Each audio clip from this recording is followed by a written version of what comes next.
Hi all welcome back. അടുത്തൊരു home വ്ലോഗിലേക്ക് എല്ലാവർക്കും സ്വാഗതം. ഇപ്പോഴത്തെ കാലാവസ്ഥ ഭയങ്കരമല്ല, എന്താ ചൂട്, പുറത്തിറങ്ങാനും പറ്റുന്നില്ല, വെയിൽ കാരണം അകത്തിരിക്കാനും പറ്റുന്നില്ല, ചൂട് കാരണം. അതുകൊണ്ട് തന്നെ നമ്മൾ വീട്ടിലത്തെ കാര്യങ്ങൾ എത്രയും പെട്ടെന്ന് ചെയ്ത് തീർക്കാനാണ്, സ്പെഷ്യലി ആ മോർണിംഗ്സിൽ. ഉച്ച കഴിഞ്ഞ് കഴിഞ്ഞാൽ ബാക്കിയെല്ലാം ഇങ്ങനെ പതുക്കെ പതുക്കെ ചെയ്യാവുന്ന അങ്ങനെ ഒരു രീതിയിലാണ് ഞാൻ ഇപ്പോൾ പോവാറ്. കിച്ചണിലെ കുക്കിങ്ങും ക്ലീനിങ് നമുക്ക് ഒഴിവാക്കാൻ പറ്റത്തില്ലല്ലോ, അത് ചെയ്യാണ്ട് ഇരിക്കാനും പറ്റത്തില്ല. അപ്പോൾ നമുക്ക് ഇന്നത്തെ വീഡിയോയിലേക്ക് കിടക്കാം.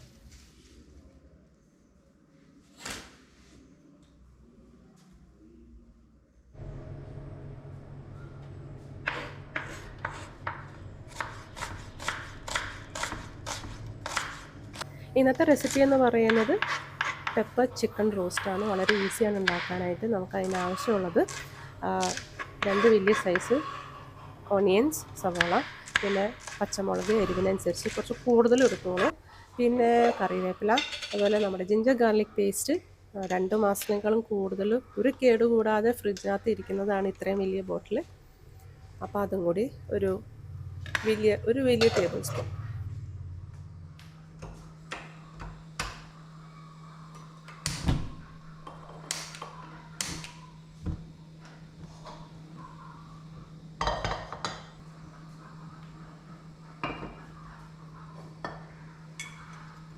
അപ്പോൾ സൈഡിൽ ഞാൻ ഫിഷ് ഫ്രൈ ചെയ്യാനും കൂടി വെക്കാണ്ടോ. നമ്മുടെ ലുലു മോളിൽ നമുക്ക് മാരിനേറ്റഡ് ഫിഷ് കിട്ടുമല്ലോ, അതിനകത്ത് ഇച്ചിരി കൂടി ഉപ്പും മുളക് പൊടിയൊക്കെ ഞാൻ ചേർത്ത് സൈഡിൽ വെച്ചിട്ടുണ്ട്.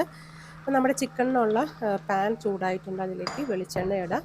എന്നിട്ട് നമ്മുടെ സവോള ഇടാം. ലൈറ്റ് ബ്രൗൺ ആവുന്ന വരെ നമുക്ക് സോട്ട് ചെയ്യാം. ഇച്ചിരി ഉപ്പ് ചേർത്ത് സോട്ട് ചെയ്യണം കേട്ടോ. പിന്നെ നമ്മൾ 2-3 ഐറ്റംസ് ഗ്യാസിൽ വെച്ച് ഉണ്ടാക്കുകയാണെങ്കിൽ എപ്പോഴും മീഡിയം ടു ലോ ഫ്ലെയിമിൽ വെക്കുക. അപ്പോൾ നമുക്ക് സ്ട്രെസ് ഫ്രീ ആയിട്ട് നമുക്ക് കുക്ക് ചെയ്യാം. പെട്ടെന്ന് അടി പിടിക്കുക, കരി പിടിക്കുക ഒന്നും ആവത്തില്ല.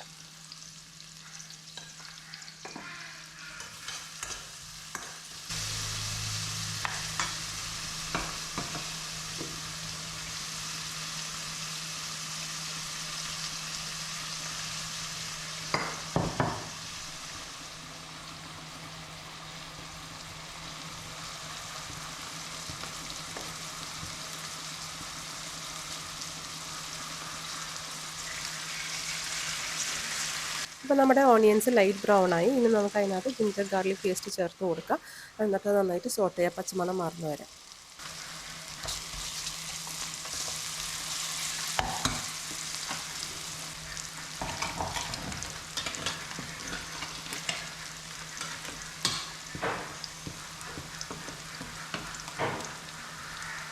പച്ചമണം മാറിയതിന് ശേഷം നമുക്ക് അതിനകത്ത് പച്ചമുളകും കറിവേപ്പിലയും ചേർത്ത് കൊടുക്കാം.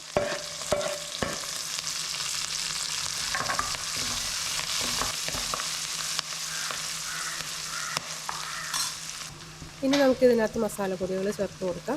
അപ്പോൾ ഞാനിതിനകത്ത് 1/2 കിലോ ചിക്കൻ മാത്രമേ ഉള്ളൂ കേട്ടോ. പിന്നെ നമ്മൾ മുളക് പൊടി ഇതിനകത്ത് ഇടുമ്പോൾ സൂക്ഷിക്കണം, കുറച്ച് മുളക് പൊടി ഇടാവും കേട്ടോ. അപ്പോൾ നമ്മൾ 1 ടീസ്പൂൺ മല്ലിപ്പൊടി, 1/2 ടീസ്പൂൺ മഞ്ഞൾപ്പൊടി, 1/2 ടീസ്പൂൺ മുളക് പൊടി ഇട്ടിട്ടുള്ളൂ. കൂടുതൽ കുരുമുളകാണ് ഇടേണ്ടത്. ഇതിനകത്ത് ഏകദേശം 1 ടീസ്പൂണോളം കുരുമുളക് ഞാൻ ചേർത്ത് കൊടുത്തിട്ടുണ്ട്. ഇത് നന്നായി വഴറ്റിയതിന് ശേഷം നമുക്ക് കഴുകി വൃത്തിയാക്കി വെച്ച ചിക്കൻ നമുക്ക് ചേർത്ത് കൊടുക്കാം.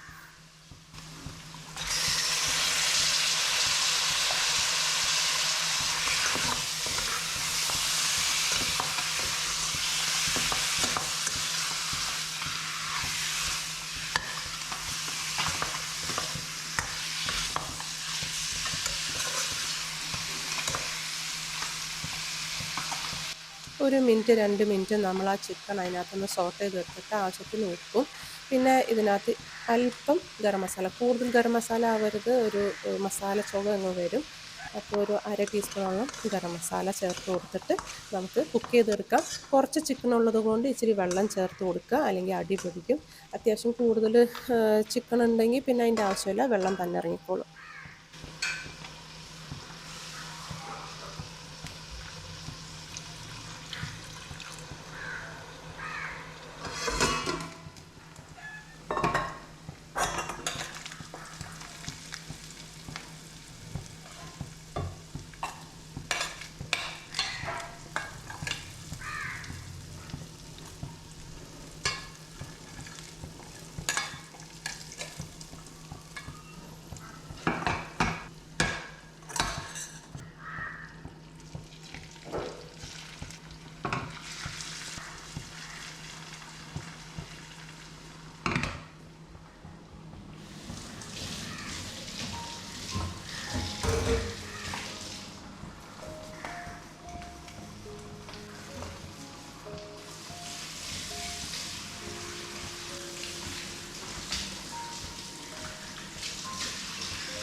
അപ്പോൾ ദോശയ്ക്ക് മാവിന് വേണ്ടിയിട്ട് ഞാൻ വെള്ളത്തിലിട്ട് വെച്ചതാണ് കേട്ടോ. ഇപ്പോൾ ഇത് നമ്മുടെ ഹെൽത്തി ദോശയ്ക്കുള്ള മാവാണ് കേട്ടോ.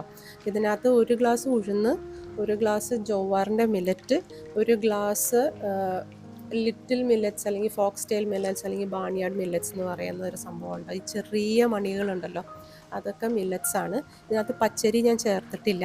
ഒരു ടീസ്പൂൺ 1.5 ടീസ്പൂൺ ഉലുവയും ചേർത്ത് കൊടുത്തിട്ടുണ്ട്.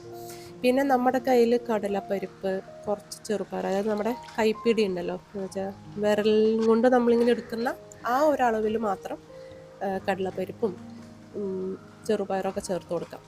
ഇതിനകത്ത് ഞാൻ മോൾക്ക് വേണ്ടിയിട്ട് വേറെ വെച്ചേക്കുന്നതാണ് പച്ചരി ചേർത്തിട്ടുള്ളത്. അവൾ മറ്റേതായാലും കഴിക്കും കേട്ടോ, പ്രശ്നമില്ല. സാമ്പാറൊക്കെ ഉണ്ടെങ്കിൽ കുഴപ്പമില്ല, ടേസ്റ്റ് വ്യത്യാസം അറിയത്തില്ല. അപ്പോൾ ഇതിനകത്ത് ഞാൻ 1 ഗ്ലാസ് ഉഴുന്ന്, 1 ഗ്ലാസ് പച്ചരി, പിന്നെ 1 ഗ്ലാസ് മറ്റേ മില്ലറ്റ്സ്, ആ ചെറിയ മണികൾ കാണുന്നത്, ഇതിനകത്തും ഞാൻ കടലപ്പരിപ്പും ചേർത്ത് കൊടുത്തിട്ടുണ്ട് കേട്ടോ. ഒരു വിരൽ കൊണ്ട് ഇങ്ങനെ പിടിക്കാവുന്ന കുറച്ച് മാത്രം. പിന്നെ അതുപോലെ ഉലുവയും ചേർത്ത് കൊടുത്തിട്ടുണ്ട്.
അപ്പോൾ ഈ കാണിക്കുന്ന 2 പാക്കറ്റിലുള്ളതിനാണ് നമ്മൾ മില്ലറ്റ്സ് പറയുന്നത്. ഭയങ്കര ചെറിയ മണികളാണ്.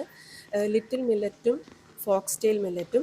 പിന്നെ ഈ മില്ലറ്റ് എന്ന് പറയുന്നത് ഭയങ്കര ഹെൽത്തി ആയിട്ടുള്ള മില്ലറ്റാണ്. നമുക്കിങ്ങനെ ഡയബറ്റിക് പേഷ്യൻസിനും അല്ലാതെ നമുക്ക് ഹെൽത്തി ആയിട്ട് കഴിക്കാൻ താല്പര്യമുള്ളവർക്കൊക്കെ ഇങ്ങനെ മില്ലറ്റ്സ് ഉപയോഗിച്ച് നമുക്ക് ദോശയ്ക്ക് മാവ് ഉണ്ടാക്കാം. ഇത് ജോവാർ മില്ലറ്റ്. ഇതിൻ്റെ മില്ലറ്റ് കാണുമ്പോൾ നമുക്കൊരു ഉഴുന്നിൻ്റെ ഒരു ലുക്ക് ഉണ്ട്, പക്ഷെ അത് ആക്ച്വലി മില്ലറ്റ്സ് ആണ്. നമുക്ക് വേണമെങ്കിൽ ഈ മില്ലറ്റ്സ് മാത്രം ഉപയോഗിക്കാം. അതായത് 1 കപ്പ് ഉഴുന്നിന് 2 കപ്പ് ഈ ജോവാറിൻ്റെ മില്ലറ്റ് ഉപയോഗിക്കാം. ഇതല്ലെങ്കിൽ മിക്സ് ചെയ്ത് ചെയ്യാം. 1 കപ്പ് ഉഴുന്നിന് 1 കപ്പ് ജോവാറിൻ്റെ മില്ലറ്റ്, 1 കപ്പ് ലിറ്റിൽ മില്ലറ്റ്സോ ഫോക്സ് ടെയിൽ മില്ലറ്റ്സോ ഉപയോഗിക്കാം. ഞാൻ ഇപ്പോൾ കടലപ്പരിപ്പ് ഉള്ളതുകൊണ്ട് അതും ചേർക്കും, ഇല്ലെങ്കിൽ ചേർക്കില്ല. പിന്നെ ബാണിയാർഡ് എന്ന് പറയുന്നൊരു മില്ലറ്റ് ഉണ്ട്. ഇത് ഞാൻ ഉപയോഗിച്ച് കഴിഞ്ഞതുകൊണ്ട് പാക്കറ്റ് എടുത്ത് വെച്ച് നിങ്ങൾക്ക് കാണിക്കാനായിട്ട്. അപ്പോൾ ഇങ്ങനെ ഹെൽത്തി ആയിട്ടുള്ള മില്ലറ്റ്സിൻ്റെ ദോശമാവ് ഉണ്ടാക്കി നോക്കൂ കേട്ടോ.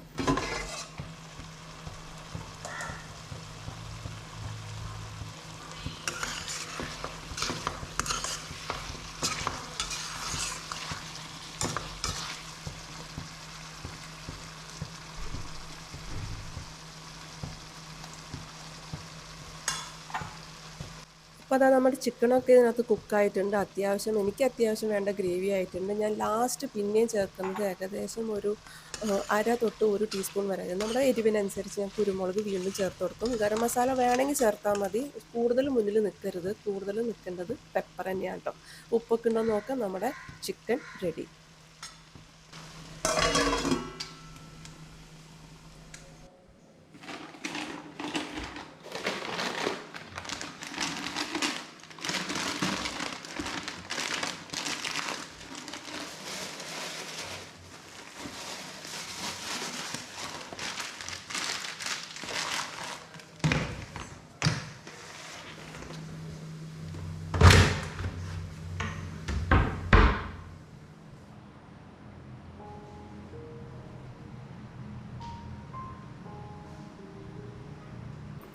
അപ്പോൾ നമ്മുടെ അടിപൊളിയായിട്ടുള്ള പെപ്പർ ചിക്കൻ റോസ്റ്റ് റെഡി ആയിട്ടോ. അത് ഇരിക്കുന്തോറും അതിൻ്റെ മസാലയും കുരുമുളകും ഉപ്പൊക്കെ ഇങ്ങനെ ചിക്കനിൽ പിടിക്കും.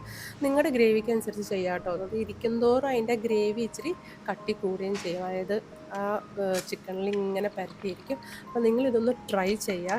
സിമ്പിളാണ്, തക്കാളി ഒന്നും വേണ്ട.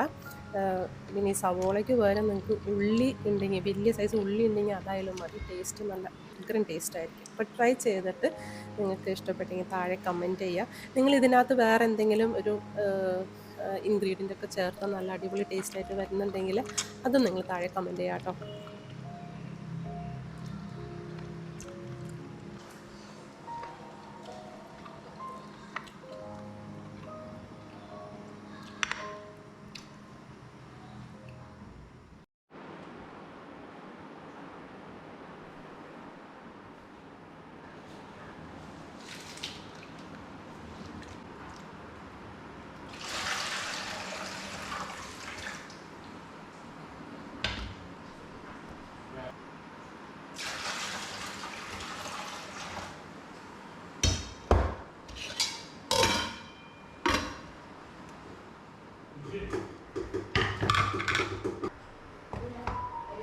ദോശയ്ക്കുള്ള മാവ് നമ്മൾ മിക്സിയിൽ അരയ്ക്കുമ്പോൾ ചൂട് വരും. അപ്പോൾ ചൂട് വരാതെ ഇരിക്കാൻ വേണ്ടിയിട്ട് നമ്മൾ രണ്ടാമത്തെ പ്രാവശ്യം വീണ്ടും ആ ഒരു മാവ് അരയ്ക്കില്ലേ, അപ്പോൾ നമ്മൾ 2 ഐസ് ഇട്ട് കൊടുത്ത് അരച്ച് കഴിഞ്ഞാൽ ചൂട് കയറില്ല.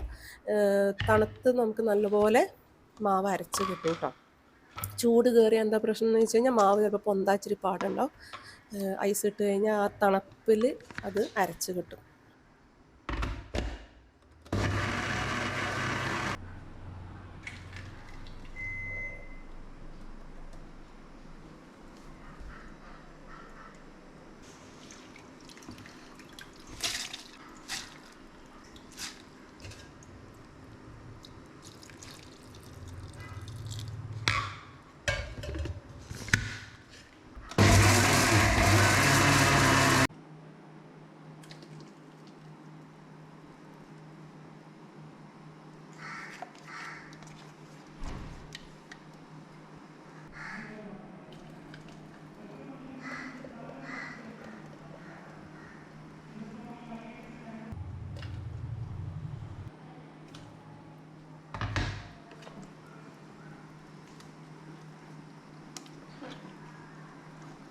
അപ്പോൾ 2 മാവ് സെപ്പറേറ്റ് ആയിട്ട് അരച്ച് കഴിഞ്ഞു. ഇനി ഞാൻ ഇതെല്ലാം കൂടി കൈ കൊണ്ട് തന്നെ നല്ലോണം മിക്സ് ചെയ്യും. ഈ സമയത്തൊന്നും ഞാൻ ഉപ്പൊന്നും ഇടില്ല കേട്ടോ.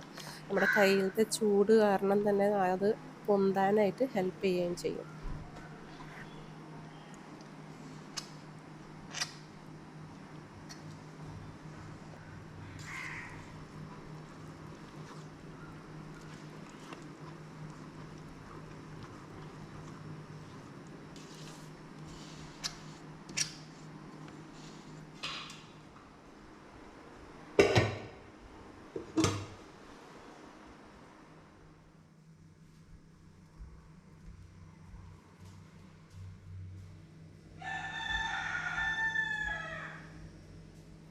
പിറ്റേ ദിവസം രാവിലെ നമ്മൾ വന്ന് നോക്കുമ്പോൾ നമ്മുടെ ദോശമാവും അപ്പത്തിൻ്റെ മാവും ഒക്കെ ഇങ്ങനെ നല്ല രസത്തിൽ പൊന്തിരിഞ്ഞ് കാണുമ്പോൾ നമുക്ക് എന്തൊരു സന്തോഷമല്ലേ. പക്ഷേ കുറച്ച് ഇതുപോലെ വീണ് പോയാൽ ഭയങ്കര സങ്കടമായിരിക്കും. അത്രയും മാവ് പോയില്ലേ. പക്ഷെ നല്ല എന്താ പറയുക, നല്ല പൊന്തിയിരിക്കുന്ന മാവ് നമുക്ക് കിട്ടിയിട്ടുണ്ട്.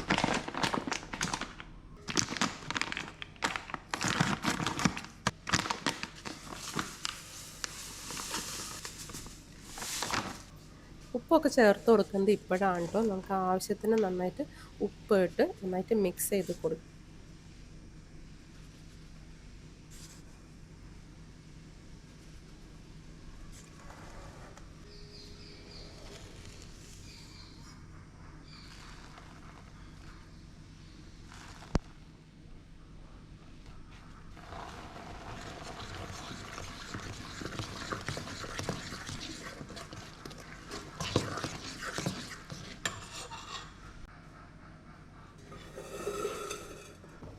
അപ്പം നമ്മുടെ ദോശമാവ് റെഡി ആയിട്ടുണ്ട്. ഞാൻ ഇതുപോലെ ടിന്നിലാക്കി വെച്ചുകൊണ്ട് ഞാൻ ഫ്രിഡ്ജിൽ എടുത്ത് വയ്ക്കും കേട്ടോ. രാവിലെ ഞാൻ ദോശ ഉണ്ടാക്കിയില്ല എന്ന് വെച്ച് കഴിഞ്ഞാൽ അന്ന് സ്കൂൾ ഉണ്ടായില്ല. പിന്നെ എല്ലാവരും വൈകി തന്നെയാണ് എണീറ്റത്. അപ്പം നേരെ ഈസി ആയിട്ടുള്ള ഒരു സംഭവത്തിലേക്ക് ഉണ്ടാക്കാമെന്ന് വിചാരിച്ചു. അപ്പോൾ ഇതുപോലെ ഞാൻ പാത്രത്തിലാക്കിയിട്ട് ഞാൻ ഫ്രിഡ്ജിനകത്ത് വയ്ക്കും. അപ്പം നമ്മുടെ 3-4 ദിവസത്തേക്കുള്ള ഒരു ബ്രേക്ക്ഫാസ്റ്റ് അവിടെ റെഡി ആയിട്ടുണ്ട്. Healthy breakfast.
അപ്പോൾ ഹെൽത്തി ആയിട്ടും അതേസമയം സിമ്പിളായിട്ടുള്ള ടിപ്സാണ് ഞാൻ നിങ്ങൾക്ക് ഷെയർ ചെയ്തത്. ഈ ടിപ്സൊക്കെ നിങ്ങൾക്ക് ഇഷ്ടപ്പെട്ടെങ്കിൽ ലൈക്ക് ചെയ്യുക, ഷെയർ ചെയ്യുക, സബ്സ്ക്രൈബ് ചെയ്യുക. അടുത്ത വീഡിയോയിൽ കാണുന്നതുവരെ താങ്ക് യു.